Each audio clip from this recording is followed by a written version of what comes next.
Food sensitivities, mistakes people are making with their OMAD. Listen, I'm getting an uptick in emails with food sensitivities.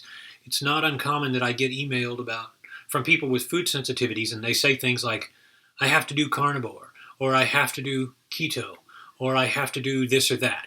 And the reason for that is because of imbalances. This planet is so beautiful because we have a star that has just the right mass to produce enough heat, but also not to be prone to constant solar flares that would cook us. Our planet size is just right, and it's just in the right location to where liquid water can remain on the surface. It is our stability that keeps us going. For those of you who are having trouble with OMAD, you're making three mistakes. Number one, you're splurging, which you don't have a logical reason to do. Number two, you're doing extended fasts, which are messing up your stability. And number three, you're nursing food sensitivities unnecessarily. So this video is mainly about the sensitivities issue. Now, I work with a guy, he's a great manager, but he's so allergic to peanuts that even saliva from a licked finger from someone who's been eating peanuts will send him into anaphylactic shock. He'll have to do the little thing where you stab yourself on the leg with the EpiPen. But that's an extreme case. That's a true allergic reaction. Most of you who complain to me are not really allergic. You've gone to a doctor or a specialist, or even worse, a naturopath, and they've told you that you have all sorts of little problems with your gut ability to handle gluten. Most of that is complete nonsense. Most people are not like that. You would know if you were like that because you really have serious reactions. But the majority of you, the reason you think you have reactions is because you're overdoing it on food groups. And vegans, you are to blame here because you've been telling people that they need endless amounts of fiber.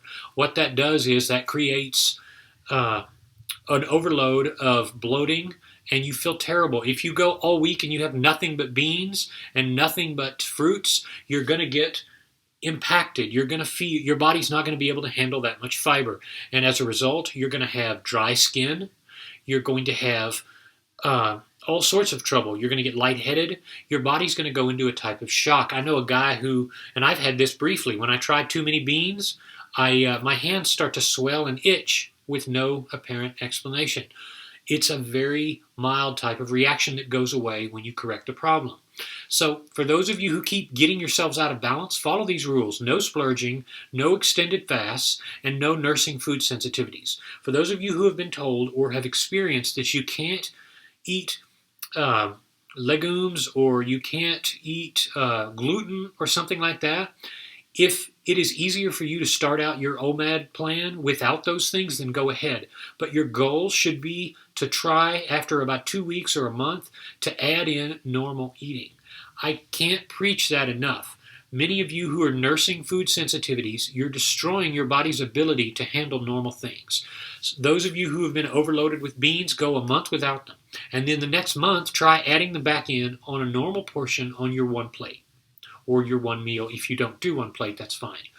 But you're going to find that your body comes back into balance in most cases. Most people who are told they are celiac are not. And the reason this is such a problem is because it puts everyone at a state of complacency for people who are truly allergic. Don't be one of these who say you're allergic and you're not. If you're having food sensitivity troubles, rely on normal foods that you ate before you had trouble, and then gradually get back to the foods that aggravate you, and you're going to find that they don't. Again, I'm living proof of this because I've gone out and had, with my different experimentation, I find that I have all sorts of problems with things like meat and other things where my body says, no, we've had enough of this. Your body speaks to you like that. So for those of you who are having trouble, who are struggling with staying on the plan, I'm getting a lot of emails this morning about people who are splurging. Don't splurge if it doesn't help you.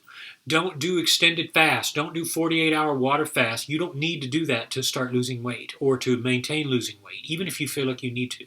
All that's going to do is disrupt your patterns. Liken it to us having a regular night and day cycle. When you have a night and day cycle, certain amount of sunlight, certain amount of darkness, that our planet has gotten used to. All the vegetation on this wonderful world has adapted to the cycles that we have. So if you get away from that, that screws everything up. The planet would cook if we had all light or all night. So come on now, run with what I'm talking about. And for those of you who are nursing food sensitivities, go ahead and take something out. If you can't do dairy or if you can't, but don't get rid of food groups permanently. The same thing goes for eating all low carb or all keto or all vegan. You're going to run into problems. I get so many emails, especially from you vegans and your dry skin.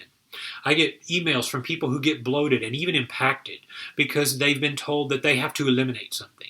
Please don't do that. There's a reason, for instance, flesh food has made its way into the human diet. There's a reason starch is in the human diet.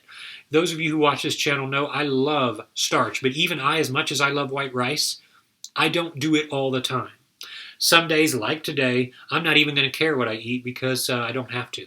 But you don't have to either. You're going to find that if you allow your gut bacteria to adjust to all foods, you are going to have a much happier life. So please look at these things. No splurging, unless it's tactical and unless you know you can do it. And expect some weight gain a day or two after. It comes back off. 2, no extended fasts, unless you are struggling and you are terminally ill and you need to rebuild your body from something like cancer or some sort of serious congenital issue, then you really don't even need to go there. And that's mostly a mental benefit. It's not necessarily a physical benefit all the time. And number 3, don't nurse food sensitivities for longer than you have to.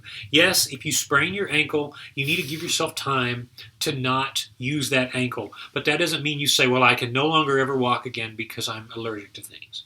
So use wisdom and expect your body to be able to deal with the stresses from everyday life. Because if there's nothing else that I can say that is definitely true, it is the body's ability to adapt. That's how we can handle starch. That's how we handle cooked food. That's how we handle protein, plant food, anything else that is edible. It is our body's ability to adapt that gives us the strength as omnivores. And we are omnivores because we've adapted to eat anything. Please don't try crazy fad diets. Don't try cleanses. Don't try all of this stuff. Stay the course and stay focused on keeping yourself adaptable.